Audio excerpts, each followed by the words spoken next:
Start करते हैं। तो सीरीज कॉम्बिनेशन ऑफ सेल्स अपन ने फिनिश किया था, आज अपन सीखते हैं पैरेलल कॉम्बिनेशन ऑफ सेल्स, है ना। Parallel combination of sales.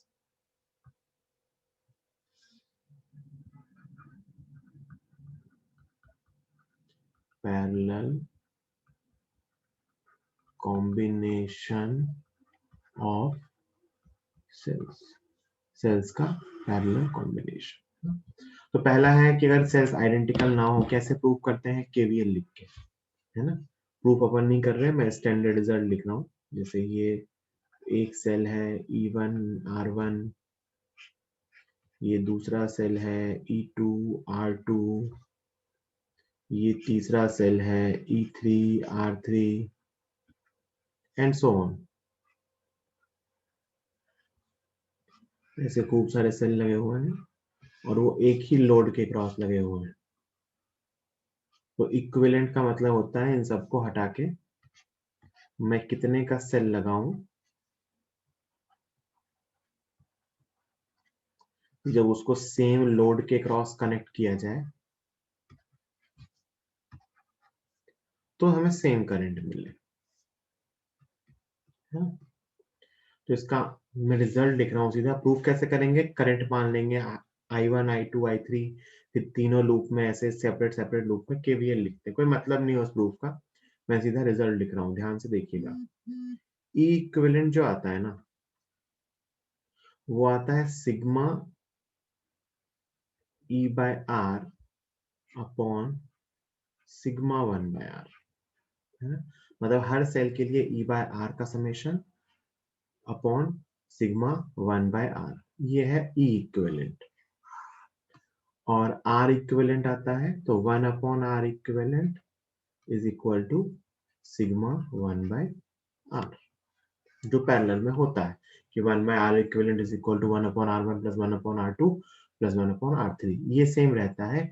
जो E इक्विवेलेंट आता है ये आता है sigma E by R upon sigma 1/R। मतलब E1/R1 प्लस E2, तो इसको अगर ओपन करके लिखूंगा ना तो ये क्या बनेगा, E equivalent E1/R1 plus E2/R2 plus E3/R3 and so on upon नीचे 1/R1 plus 1/R2 plus 1/R3, ऐसे। तो ये अपना पैरेलल कॉम्बिनेशन ऑफ सेल्स का स्टैंडर्ड रिजल्ट है। तो अब ध्यान से देखिए, अगर मैं इसी को लिखूं कि ये सेल्स आइडेंटिकल, बहुत ध्यान से देखना, स्पेशल केस सबसे ज्यादा यही यूज होता है। For identical cells in parallel, for identical cells, हर सेल E, R का है इन पैरेलल। अगर आइडेंटिकल सेल्स पैरेलल में लगे हुए हैं तो आप जरा सोच के देखो कि E इक्विवेलेंट जो आएगा वो क्या आएगा, सिग्मा E बाय R, मतलब E बाय R और n आइडेंटिकल सेल है तो E by R into n upon नीचे क्या है सिग्मा 1/R, तो 1/R plus 1/R plus 1/R, ये 1/R into n times, n से n कैंसिल हुआ, r से r कैंसिल हुआ, तो E इक्विवेलेंट E ही आ जाता है।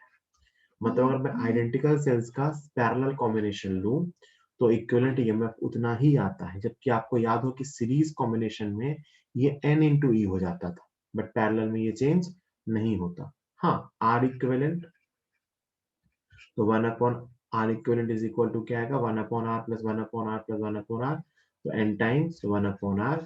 तो यहाँ से मैं लिख सकता हूँ कि R इक्विवेलेंट जो होता है वो R बाई n हो जाता है।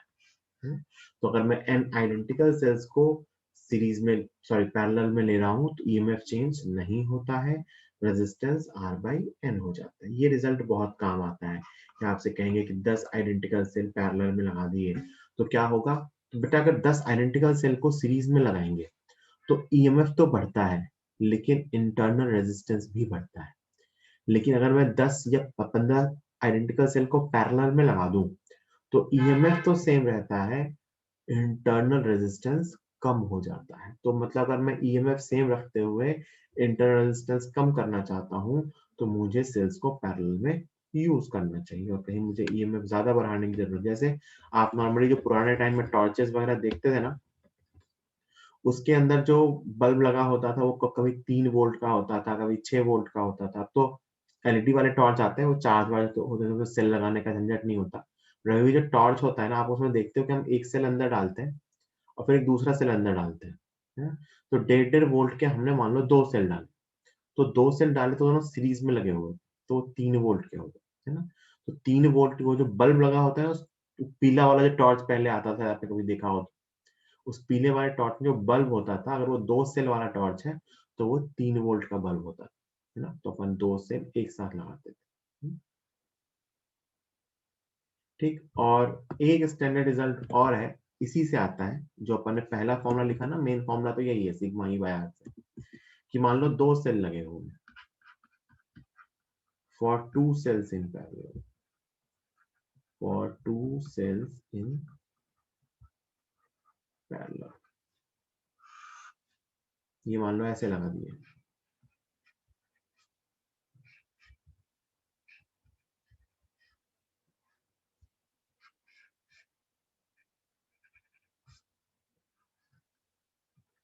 E1 R1 E2 R2, और इसको ऐसे भी लगा सकते हैं,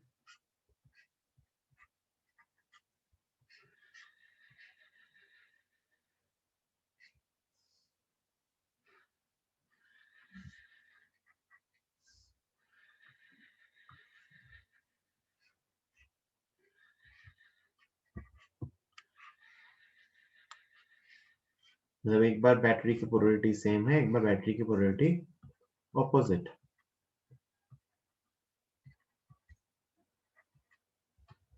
अच्छा, इसमें भी ध्यान रखना, जो सिग्मा ई बाय आर लिखते हैं ना, तो जो बैटरी उल्टी लगी होगी ना, उसमें यहाँ माइनस का साइन आ जाएगा, जो बैटरी उल्टी लगी होगी उसमें यहाँ माइनस, जो सीधी लगी होगी उसमें प्लस, मतलब सेम डायरेक्शन वालों के साइन सेम रखेंगे। तो अगर मैं इसको लिखूँ ना उसी फॉर्मूले से, तो देखो आर इक्विवेलेंट तो सिंपल है दोनों में लिखना, है ना? आर इक्विवेलेंट लिखूंगा तो यहाँ भी क्या आएगा, R1 R2 upon R1 plus R2, और यहाँ भी क्या आएगा, are equivalent R1 R2 upon R1 plus R2। जो लग रहा है वो इक्विवेलेंट में है। देखो इक्विवेलेंट यहाँ क्या आएगा, वो क्या आता है, sigma E by R upon sigma 1/r, तो ई बाय आर, तो E1 upon R1 plus E2 upon R2 upon 1 upon R1 plus 1 upon R2। ध्यान से देखिए, जब ऊपर नीचे सिंप्लीफाई करेंगे तो एलसीएम लेके R1 R2 कैंसिल होगा, और ये बचेगा E1 R2 plus E2 R1 upon R1 plus R2, और वही यहाँ लिखोगे, तो यहाँ बचेगा E equivalent is equal to E1 upon R1 minus E2 upon R2 1 upon R1 plus 1 upon R2, तो ये आएगा E1 R2 minus E2 R1 upon R1 plus R2। ये उसी से निकल के आता है, मोस्टली जो पूछते हैं ना, या तो 2 सेल का पूछते हैं या आइडेंटिकल सेल्स का पूछते हैं, ज्यादा सबसे इंपॉर्टेंट तो ये आइडेंटिकल सेल वाला, 2 से ज्यादा सेल नॉन आइडेंटिकल बहुत ही रेयर है कि पूछा जाए तो ये रहा उसका रिजल्ट। बाकी मोस्टली ये पूछते हैं कि एन आइडेंटिकल सेल जो है वो पैरेलल में लगे हुए हैं, तो हम जानते हैं कि अगर सेल पैरेलल में लगे होते हैं तो ईएमएफ सेम रहता है और internal resistance R by N हो जाता है। और अगर 2 सेल लगा दे जो आइडेंटिकल ना हो तो अपन फॉर्मूला ध्यान भी रख सकते हैं या उसी से ले आएंगे, E1 R2 upon E2 R1 upon R1 plus R2, plus वाले में प्लस और माइनस वाले में माइनस। तो ये बेसिकली सेल के सीक्वेंस का क्वेश्चन है, सीरीज और पैरेलल। जल्दी से इसको नोट कीजिए, फिर आगे चलेंगे। कोई डाउट हो तो आप, कई बार थोड़ी सी डिफरेंट वैरायटी के क्वेश्चंस भी आ जाते हैं, जैसे क्वेश्चन है वो एक्चुअली में mixed combination of identical cell, mixed combination of identical cells. मान लो आपसे ऐसा कहा गया है कि आपके पास आइडेंटिकल सेल्स हैं,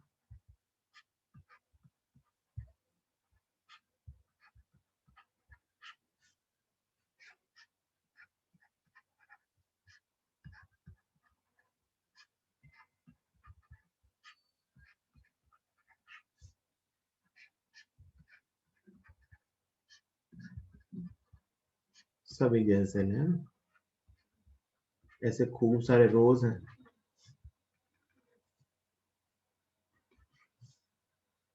ठीक, और फिर बाहर एक रजिस्टर लगा हुआ है, है ना। ईच सेल जो दे रखा है, ईच सेल वो E, R का है, मतलब हर सेल का ईएमएफ E है और इंटरनल रेजिस्टेंस R है। टोटल M रोज है, जिनमें 3 ड्रॉ किए हैं ऐसे M रोज है and N cells in each row.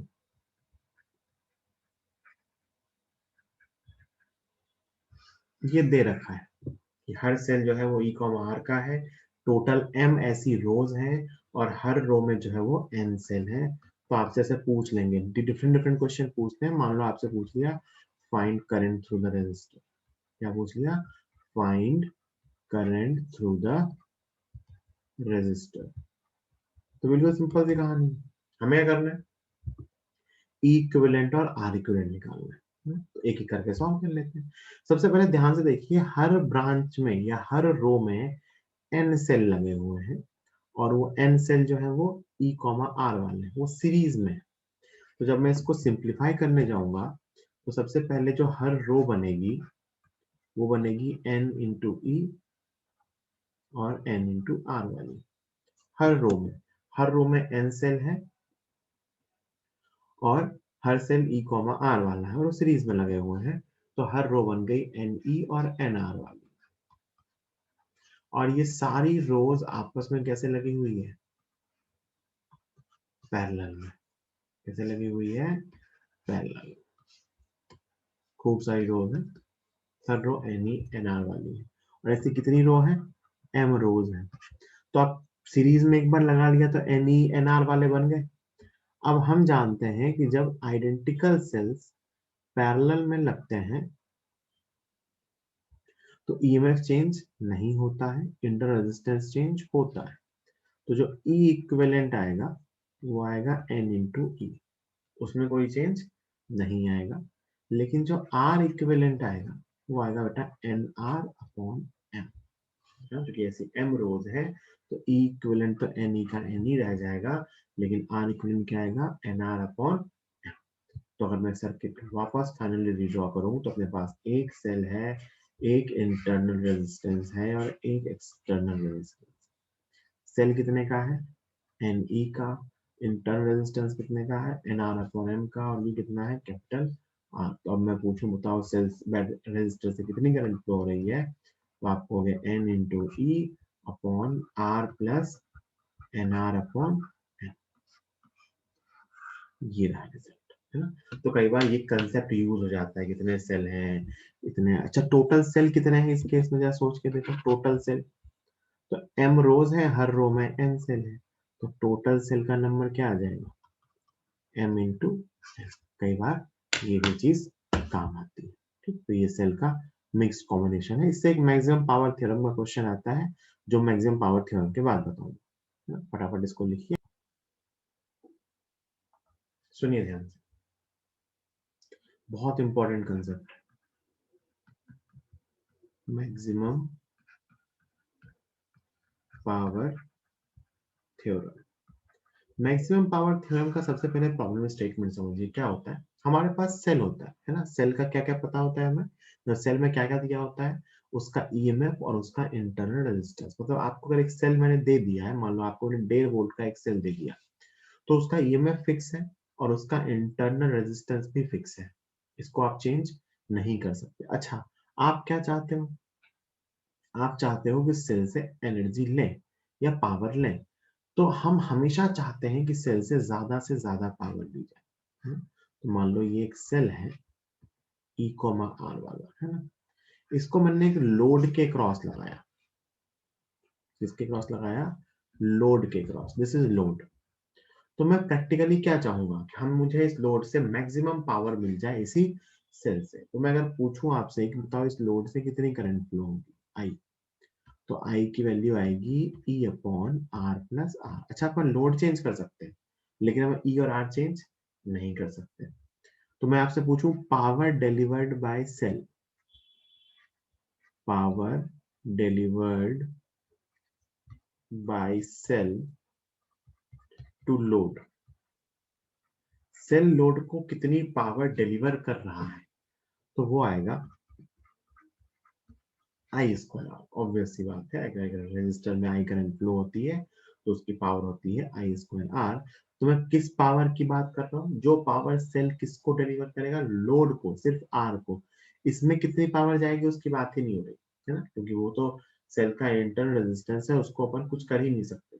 Current ज्यादा होगी तो पावर ज्यादा आएगी, करंट कम होगी तो पावर उसमें कम होगी। बट हाँ, मैं यहाँ कर सकता हूँ कि अगर मैं इस रजिस्टर की पावर लिखना चाहूँ तो उसको मैं आई स्क्वायर आर लिख सकता हूँ। तो मैंने लिख दिया।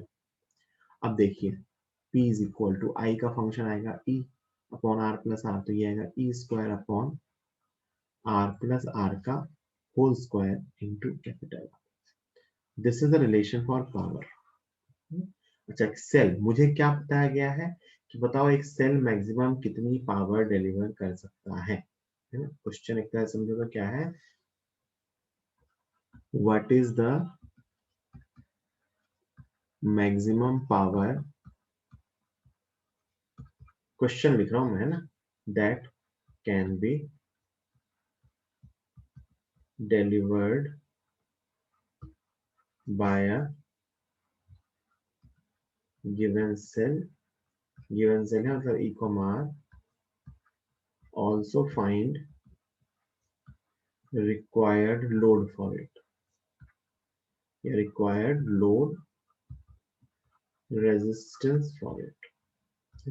इस पावर के लिए मैक्सिमम लोड रेजिस्टेंस कितनी, सॉरी इस पावर के लिए लोड रेजिस्टेंस कितनी होनी चाहिए। ये अपना पावर का फंक्शन है। ध्यान से सोचिए, इसमें E और स्मॉल r कांस्टेंट है, मैं कैपिटल R को वेरी कर सकता हूँ, है ना, we can vary capital R। कि मैं अगर डिफरेंट डिफरेंट कैपिटल R की वैल्यू लूंगा तो मुझे डिफरेंट डिफरेंट पावर मिलेगी। We can vary capital R. Capital R तो क्या है, अपना एक्सटर्नल लोड।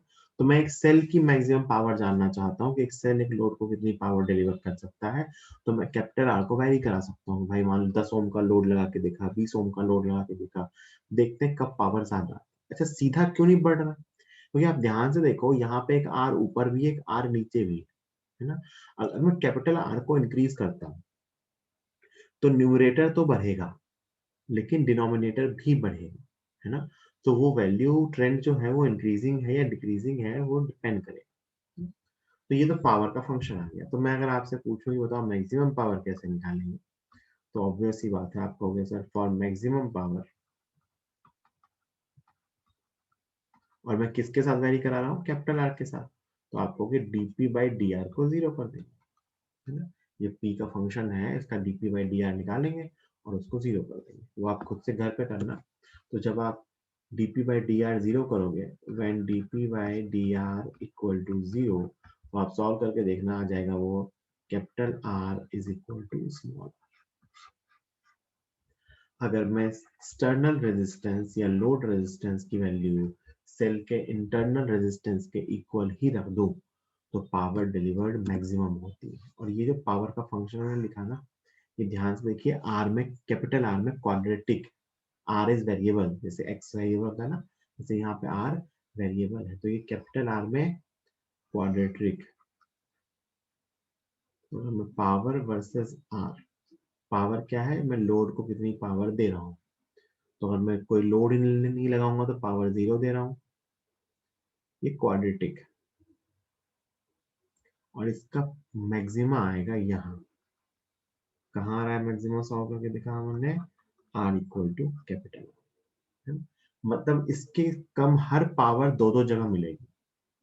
मैं पूछूं ये पावर कहाँ मिलेगी, तो इस रेजिस्टेंस पे भी मिलेगी। Sorry, small R equal to capital R में, capital R is equal to small. तो इससे कम हर पावर हमें दो दो जगह मिलेगी, लेकिन एक पावर ऐसी है जो एक ही जगह मिलेगी और वो होगी मैक्सिमम पावर। ये कब मिलेगी, जब स्मॉल आर मतलब लोड रेजिस्टेंस इन सेल के इंटरनल रेजिस्टेंस के इक्वल। कब मिलेगी वे, when load resistance is equal to internal resistance of the cell। और मैं आपसे पूछूं बताओ इस टाइम पे मैक्सिमम पावर कितनी डिलीवर करेगा सेल, तो capital R equal to small R रख दो, तो मैक्सिमम पावर की वैल्यू भी यहाँ से आ जाएगी।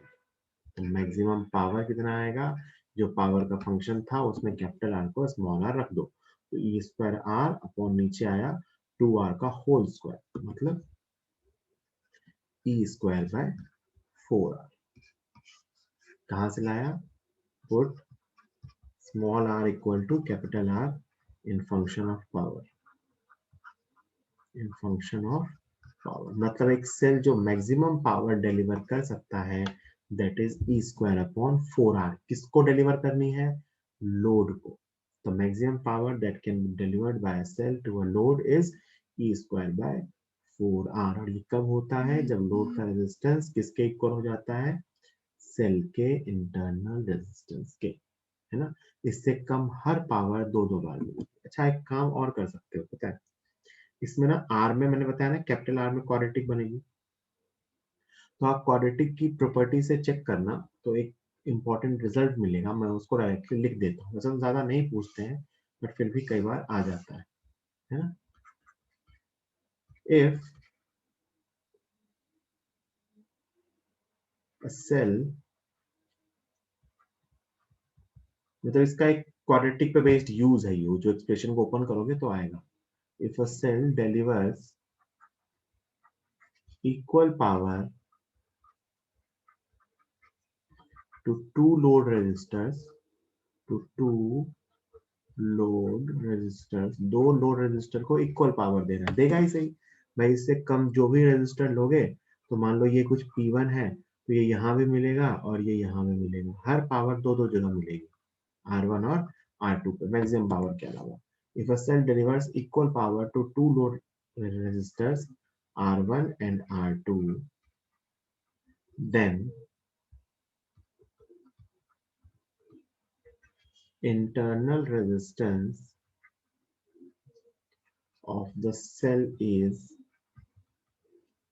small r is equal to under root R1। अगर एक सेल दो R1 R2 के लिए इक्वल पावर डिलीवर कर रहा है, इस ग्राफ से ऐसे पॉइंट्स, तो जो R1 R2 का प्रोडक्ट होगा उसके लिए वो उनका जो रूट होगा वो क्या दिखाएगा, सेल का इंटरनल रेजिस्टेंस। आप इसको ओपन करके जो फंक्शन लिखा है ना, इसको ओपन करके क्वाड्रेटिक की प्रॉपर्टी से इसको चेक भी कर सकते हैं। ये रिजल्ट ध्यान रखना, क्या क्या ध्यान रखना है। सबसे पहली बात, मैक्सिमम पावर कब मिलती है, जब एक्सटर्नल लोड रेजिस्टेंस, अच्छा मैक्सिमम पावर किसके थ्रू, लोड के थ्रू, जो सेल प्रोवाइड करेगा, जब लोड रेजिस्टेंस किसके इक्वल हो जाए, सेल के इंटरनल रेजिस्टेंस की, पहली बात। दूसरी बात, ये मैक्सिमम पावर होती क्या है, ई स्क्वायर बाय 4r। फिर हमने एक चीज सीखी कि अगर एक सेल इक्वल पावर डिलीवर कर रहा है दो लोड को, तो क्या होना चाहिए, r equal to R1 R2 का अंडर रूट।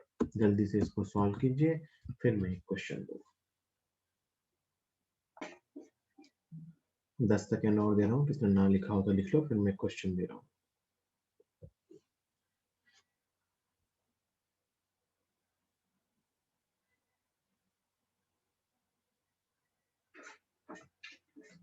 दो पार्ट्स में दूंगा क्वेश्चन, जो सुनना ध्यान से।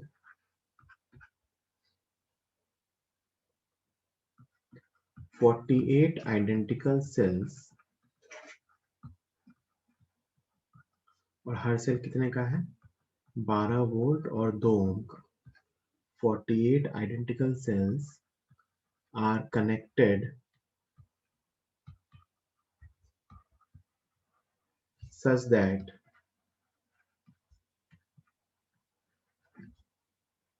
they deliver maximum power to an external resistor of 6 ohm. 48 identical cells, 12 volt, 2 ohm are connected such that they deliver maximum power to external resistor of 6 ohm. तो first question पूछा है, ध्यान से सुनना, find number of cells in each row, हर row में कितने cell होंगे, second question, find total number of row, और third question, find current through the load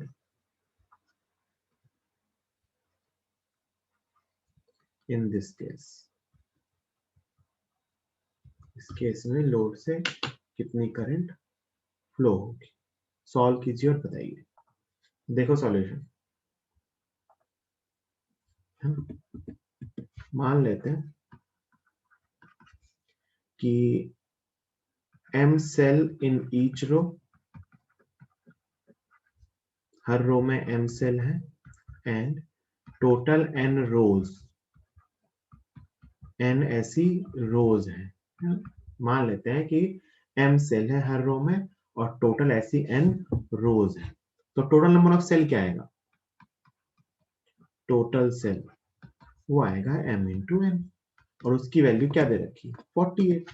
बहुत से लोगों ने यही चीज नहीं करी होगी, m इंटू n की वैल्यू 48 करना है ना, यही भूल जाते हैं बहुत लोग करना। फिर तो सिंपल है, अब अगर इन सेल्स को ऐसे लगाया गया है तो एक्सटर्नल रेजिस्टेंस 6 है, तो ऐसा होने के लिए क्या होना चाहिए भाई? जो इक्विवेलेंट बनेगा m row in each cell, तो आप जो r इक्विवेलेंट लिखोगे वो आएगा mr अपॉन, एक रो में n सेल है, सॉरी एक रो में m सेल है तो mr अपॉन ऐसी n रोज है n, ये आ गया r इक्विवेलेंट है ना, in total equivalent internal resistance. और क्योंकि मैक्सिमम पावर की बात हो रही है तो ये सिस्टम का इक्विवेलेंट इंटरनल रेजिस्टेंस किसके इक्वल हो जाना चाहिए? लोड रेजिस्टेंस के, तो इक्वल टू 6। मैंने क्या किया, मैंने मान लिया कि हर रो में m सेल है और ऐसी टोटल n रोज है, तो टोटल सेल कितनी हो गई? m into N.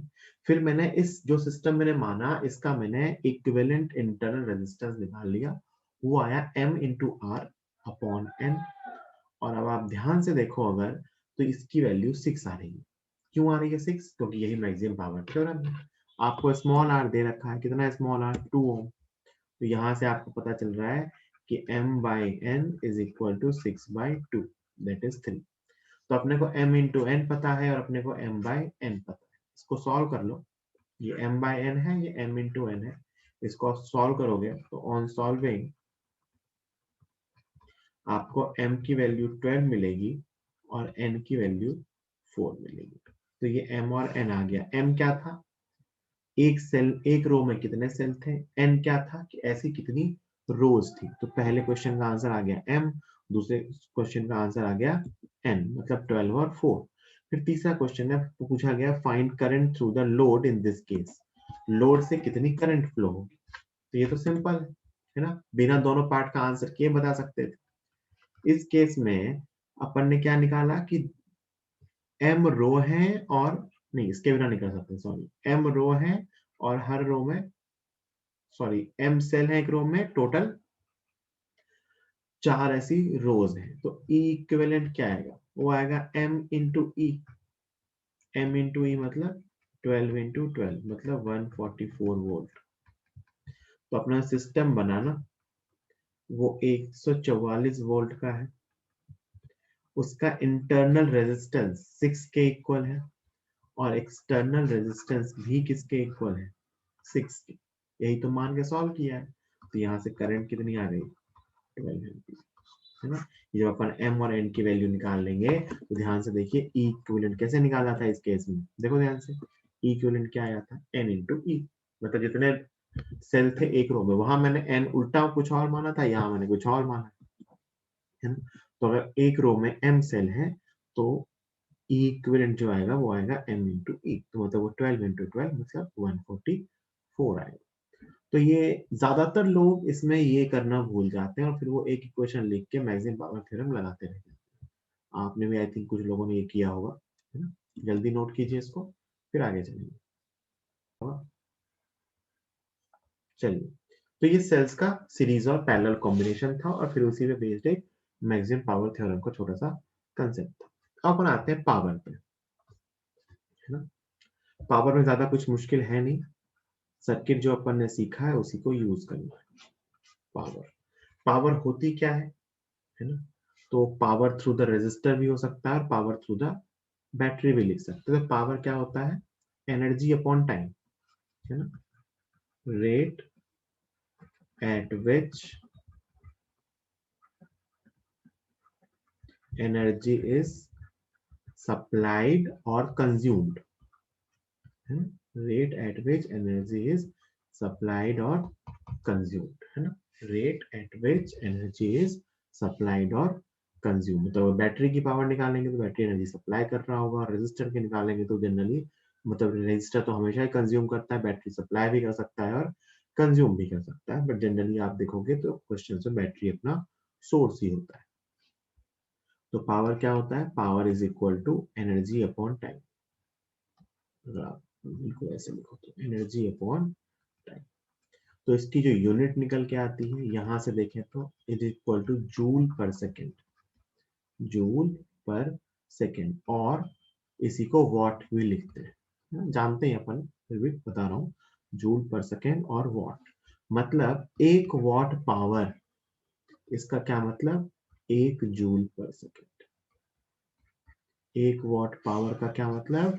कि हर सेकेंड 1 जूल एनर्जी कंज्यूम हो रही है या हर सेकेंड 1 जूल एनर्जी सप्लाई हो रही है। मैं आपसे कहूँ एक रजिस्टर 10 वॉट पावर का है, या मैं कहूँ एक बल्ब जो है वो 100 वॉट का है, इसका मतलब बल्ब हर सेकेंड 100 जूल एनर्जी कंज्यूम कर रहा है ना? 100 वॉट कहने का क्या मतलब? कि वो हर सेकेंड 100 जूल एनर्जी कंज्यूम कर, ये चीज ध्यान रहे। फिर ना एक टर्म अपने को पता होनी चाहिए, electrical energy. Electrical energy commercial use जो अपने घरों में होता है ना, कॉमर्शियल यूज के लिए, वो आप देखो, आप घर में जो बिजली बिल आता है उसमें किलो वॉट आवर लिखा होता है, जिसको कई बार एक यूनिट भी कह देते हैं, है ना? ये पावर नहीं है, ये एनर्जी है। किलो वॉट आवर, यहीं से साफ साफ पता चल जाएगा कि ये क्या है। किलो वॉट आवर मतलब 1 किलोवाट 1 आवर तक यूज होगा, तो उसको 1 यूनिट बिजली कहते हैं। ये क्या लिखा, जो यूनिट अपने घर में आता है, जो बिजली का बिल आता है, that is the cost of total electrical energy that we are consuming. तो 1 किलोवाट आवर का मतलब होता है अगर 1 किलोवाट हम 1 घंटे तक यूज करेंगे तो जो इलेक्ट्रिकल एनर्जी कंज्यूम होगी वो होगी 1 किलोवाट आवर। इसको मैं अगर जूल में चेंज करना चाहूँ तो ध्यान से देखिए, एनर्जी है 1 kilowatt into 1 hour, power into time, है ना? ये एनर्जी है तो मैं इसको क्या लिख सकता हूँ? Power into time. कितनी पावर है? 1000 जूल।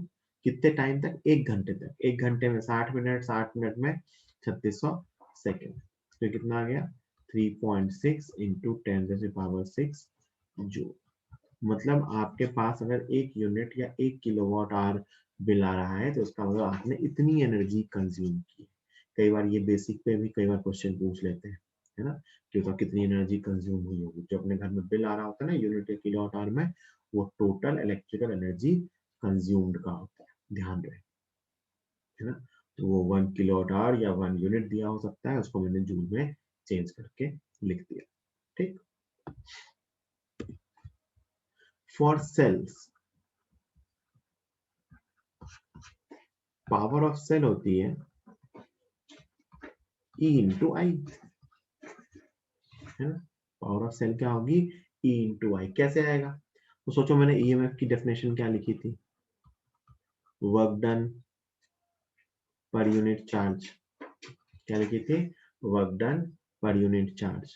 तो यहाँ से वर्क डन क्या आएगा? Q इंटू ई, दोनों तरफ टाइम से डिवाइड कर दो, Q बाई टी इंटू ई। ये हो गई पावर, ये हो गया आई, ये हो गया ई, है ना? तो power equal to E into I. तो सेल कितनी पावर डिलीवर करेगा? E into I, EMF into उससे जितनी करंट फ्लो हो रही है। रेजिस्टर,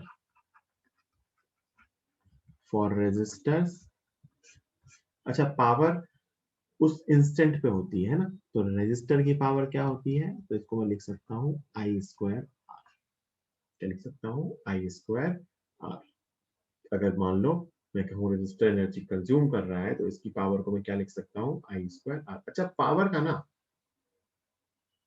ये जो रिलेशन मैंने निकाला है ना, ये हमेशा सही है, याद रखना।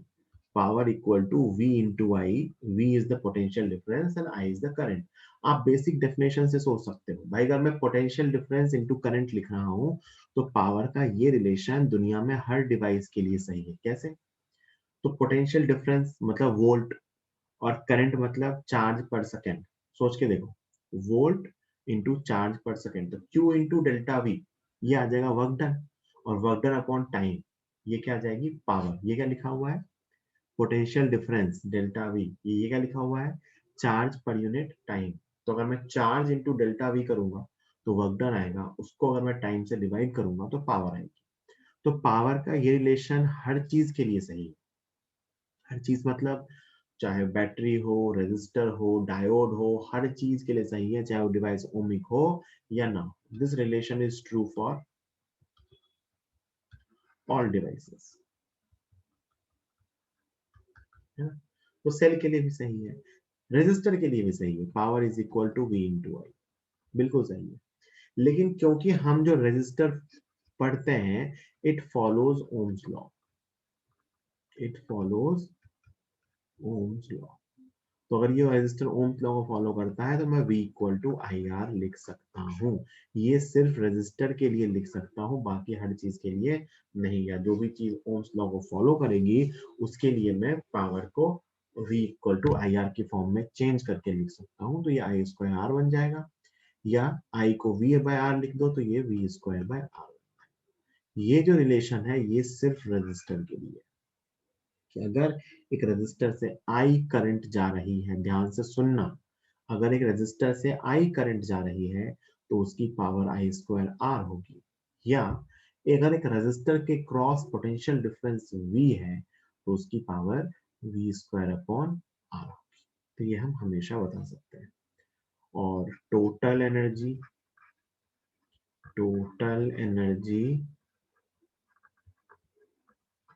कंज्यूम्ड बाय रेजिस्टर, एक रेजिस्टर टोटल कितनी एनर्जी कंज्यूम करेगी। तो ये जो पावर आई है ना, दिस इज इंस्टेंटेनियस पावर। अब भाई करंट कांस्टेंट भी हो सकती है और वेरिएबल भी हो सकती है ना। तो अगर करंट कांस्टेंट हुई तब तो ये पावर हमेशा कांस्टेंट ही रहेगी, बट अगर मान लो करंट वेरिएबल हुई तो हर टाइम पे करंट डिफरेंट है, तो ये इंस्टेंटेनियस पावर। तो टोटल एनर्जी कंज्यूम को अपन लिख सकते हैं इंटीग्रेशन आई स्क्वायर आर, मतलब पावर इंटू डी टी, है ना। अगर ये पावर कांस्टेंट है तो सिंपल P इंटू टी बन जाएगा, अदरवाइज ये एवरेज पावर इंटू टाइम आएगा, है ना। अगर पावर कांस्टेंट है तो ये पावर इंटू टाइम बन जाएगा। अदरवाइज अगर मान लो करंट या पावर वेरिएबल है तो मैं इसको I square R into D T लिख सकता हूँ। यही जो टोटल एनर्जी कंज्यूम रहती है ना, ये हीट के फॉर्म में जाती है ना। रजिस्टर की बात कर रहा हूँ अभी, कि जो टोटल एनर्जी कंज्यूम होती है यही कहाँ जाती है? हीट के फॉर्म में।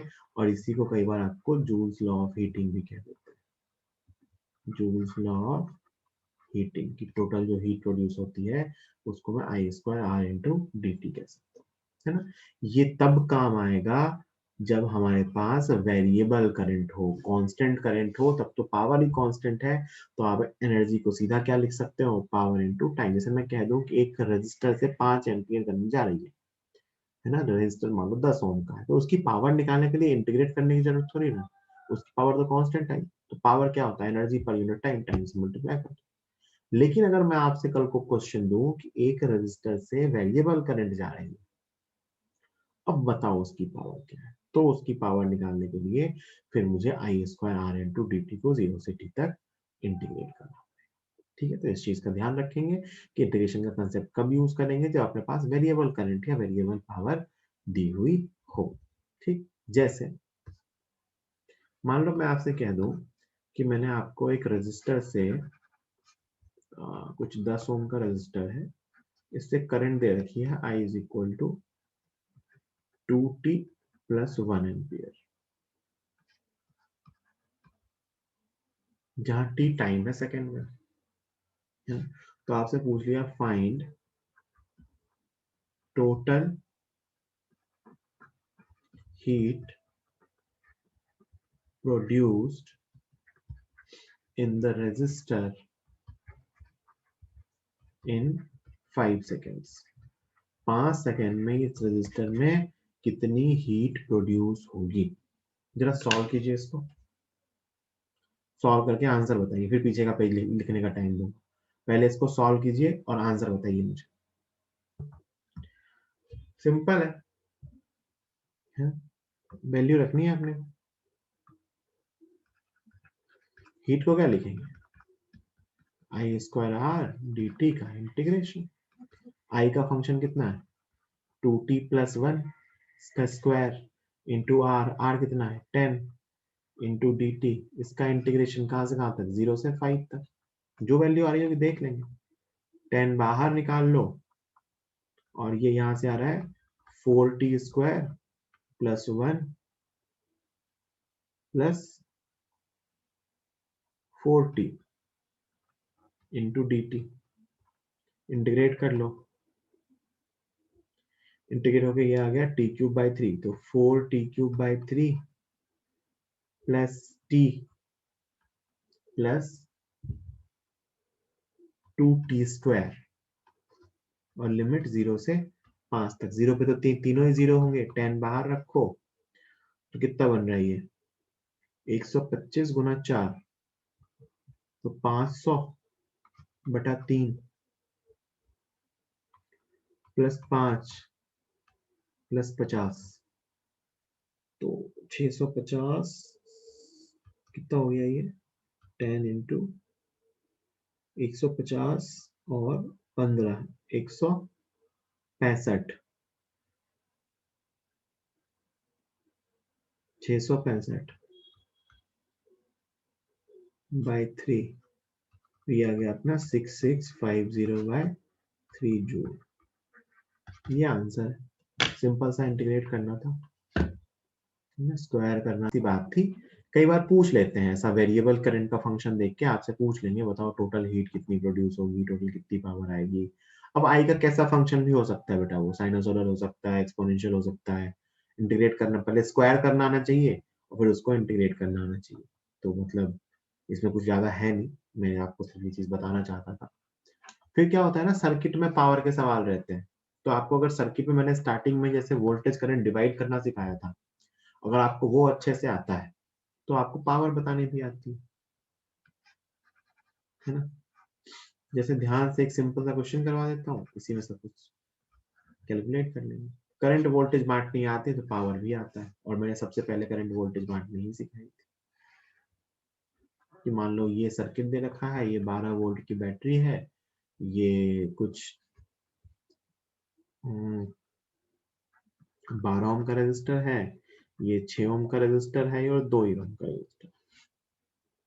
तो मुझे सबकी पावर निकालनी है ना। तो सबसे पहले आर इक्विवेलेंट निकाल लो। आर इक्विवेलेंट कितना आ रहा है? 6 ओम। 12 वोल्ट की बैटरी, 6 ओम का रेजिस्टर, तो यहाँ से करंट कितनी जाएगी? 2 एम्पियर। 2 एम्पियर करंट गई, इधर भी 2 एम्पियर करंट गई। इसके क्रॉस वोल्टेज कितनी मिलेगी? 2 एम्पियर 2 ओम में जा रही है तो 4 वोल्ट। तो इसके क्रॉस कितनी वोल्टेज मिली? 8 वोल्ट। तो इसमें कितनी करंट गई? 8/12 2/3 एम्पियर। इसमें कितनी करंट गई? 8/6 4/3 एम्पियर। देखो दोनों का सम पता चल गया, 2 एम्पियर आना चाहिए था, सब कैलकुलेशन सही है। यहाँ से करंट कितनी गई? 2 एम्पियर। अब देखो मैं सबकी पावर लिख रहा हूँ। पावर ऑफ 2 ओम रेजिस्टर, उस रेजिस्टर से पावर लिखनी है आई स्क्वायर आर, है ना। कितना आ गया?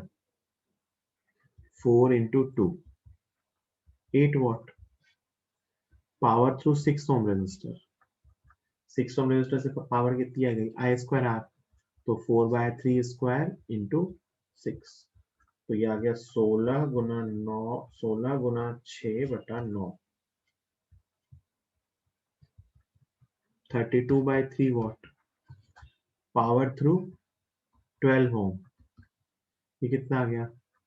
2/3 square into R 12, 4/9 into 12, 16/3 watt. तो ये तीनों रजिस्टर की पावर आ गई, बिल्कुल सिंपल है ना। अच्छा टोटल पावर निकालो, तीनों को सम कर लो। देखो कितना आ रहा है, 8 प्लस 32/3 प्लस 16/3, ऐड करोगे तो 24 वॉट आएगा। देखो बैटरी कितनी पावर सप्लाई कर रहा है, 12 इंटू 2 मतलब कितना आ गया, 24 वॉट। तो बैटरी जितनी पावर सप्लाई कर रहा है उतनी ही पावर तीनों रजिस्टर्स में डिवाइड हो जा रही है। सिंपल सी कहानी ये है, और इसमें कुछ भी नया नहीं है। बाकी आपको सर्किट में वोल्टेज करंट डिवाइड करना आता है, तो आपको अगर वो सर्किट में वोल्टेज करंट डिवाइड करना आता है तो आपको पावर के क्वेश्चंस भी सॉल्व करने आते हैं, उसमें कोई भी प्रॉब्लम आपको नहीं आई। कभी पावर देके कुछ और पूछ लेंगे तो वो भी बता दो। ठीक, पावर का सबसे इंपॉर्टेंट पार्ट था जो मैंने आपको पीछे पढ़ा दिया, that was maximum power theorem. ये बहुत काम की चीजें ध्यान रखनी होती है ना, बहुत जगहों पे यूज हो जाता है। ठीक, अब पावर में एक इंपॉर्टेंट पार्ट और है, वो है बल्ब की कहानी। ठीक है, तो बल्ब की कहानी अभी अपन के पास 8 मिनट है, तो बल्ब का बेसिक सीख लेते हैं और फिर आके अपन बल्ब के बारे में नेक्स्ट लेक्चर में आज ही कुछ और क्वेश्चंस लेंगे। तो ध्यान से सुनना, इम्पॉर्टेंट है, और पता नहीं क्यों मुझे आज तक समझ नहीं आया इसमें लोगों को दिक्कत आती है। बल्ब, बहुत ध्यान से सुनिएगा। तो बल्ब का क्या मतलब होता है, तो बल्ब का मतलब अपन अभी उस बल्ब की स्टडी कर रहे हैं जो अपने घर में ऐसा वो फिलामेंट वाला बल्ब होता था ना, पहले वो येलो लाइट वाला, उस बल्ब की कहानी है ये। उसके अंदर एक ऐसा फिलामेंट वायर होता था जो टंगस्टन का बना होता था, है ना। ठीक, और उसके ऊपर एक वैल्यू लिखी होती थी, कुछ ऐसा 220 वोल्ट और 100 वोल्ट। आई होप सबने देखा होगा, अब भी जो बल्ब आते हैं इवन वो पीले वाले, उस पे ऐसे रेटिंग लिखी होती है, इतने वोल्ट और इतने वॉट। ये रेटेड वैल्यू है। क्या है ये, रेटेड वैल्यू। रेटेड वैल्यू मतलब जो इस पे प्रिंट आई है ना। और bulb, bulb is simply a resistor, bulb is simply a resistor. ये बात ध्यान रखनी है कि बल्ब का मतलब रजिस्टर, और हमें रजिस्टर का मतलब पता होता है, वो ओम में होता है उसका रेजिस्टेंस। तो हमें तो बल्ब ओम में पता नहीं होता है, हमें तो बल्ब की वोल्टेज और पावर दी हुई होती है। तो सबसे पहले कभी अगर बल्ब के किसी क्वेश्चन में फंसने लग जाओ, है ना, तो एक काम करना, उसको ओम में चेंज कर लेना और मान लेना कि वो एक रजिस्टर है, और तुम्हें रजिस्टर के तमाम तरह के सर्किट सॉल्व करने आते हैं, तो तुम्हें बल्ब का सर्किट भी सॉल्व करना आता है। ठीक, अब ध्यान से सुनना, इस रेटेड वैल्यू का क्या मतलब, 220 वोल्ट 100 ओम की रेटेड वैल्यू का मतलब है कि when this bulb will be used in 220 volt supply, जब इस बल्ब को 220 वोल्ट सप्लाई में यूज किया जाएगा, then it's power is 100 watt. क्या इसकी पावर हमेशा 100 वॉट है? नहीं, इसकी पावर 100 वॉट तब है जब इसको 220 वोल्ट पे लगाएंगे। कल को मैंने इसे 110 वोल्ट पे लगा दिया तो पावर 100 की जगह कुछ और होगी इसकी, है ना। तो रेटेड वैल्यू का मतलब इस रेटेड वोल्टेज पे ये इतने वॉट का बल्ब है, मतलब जब ये 220 वोल्ट पे लगेगा तब ये 100 वॉट का बल्ब है। अगर 200 पे लगेगा तो कुछ और वॉट देगा, 110 पे लगेगा तो कुछ और लाइट देगा, 50 पे लगेगा तो कुछ और लगेगा, 240 पे लगेगा तो कुछ और होगा।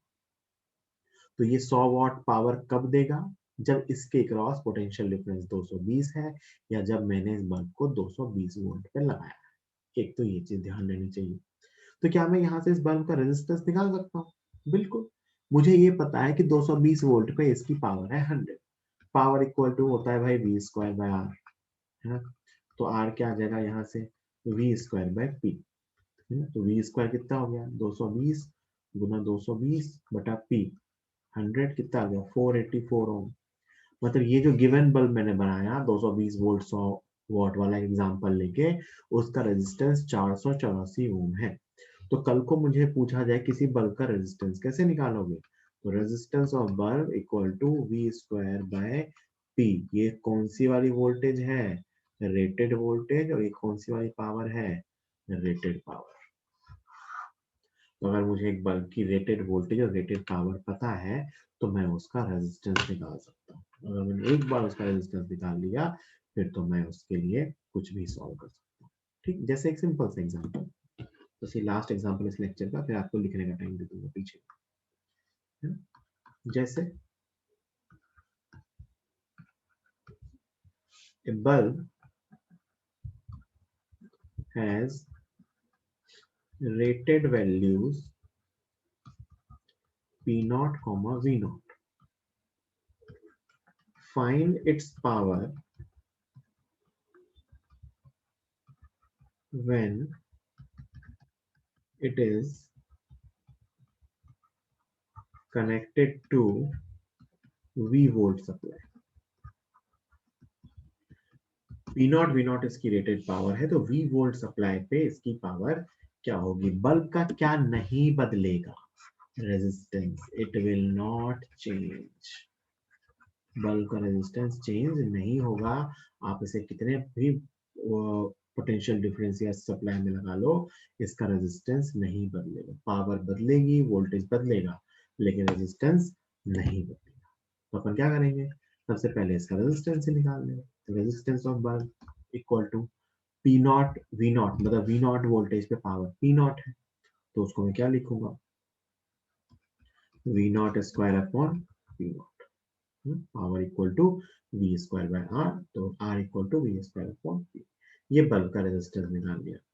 और अब इसकी पावर पी, ये पी क्या है? Power at voltage V, voltage V पे power equal to V square by R. भाई वी वोल्टेज पे पावर क्या होगी? V square by R, it is V square upon R कितना है? V naught square upon P, कितना आ गया? v बाय वी नॉट का whole square into P naught, sorry. ठीक, कई लोग इसको याद भी रखते हैं, याद रखने की जरूरत नहीं है, लॉजिक समझना ज्यादा इंपॉर्टेंट है ना? कि एक बल्ब का क्या चेंज नहीं होगा? रेजिस्टेंस। तो अगर अपन बल्ब का रेजिस्टेंस निकाल लें, तो हम किसी भी पावर पे बल्ब के लिए, किसी भी वोल्टेज पे बल्ब की पावर बता सकते हैं। ठीक है, इसको यही फिनिश करते हैं, नेक्स्ट लेक्चर में अपन कुछ क्वेश्चन और करेंगे।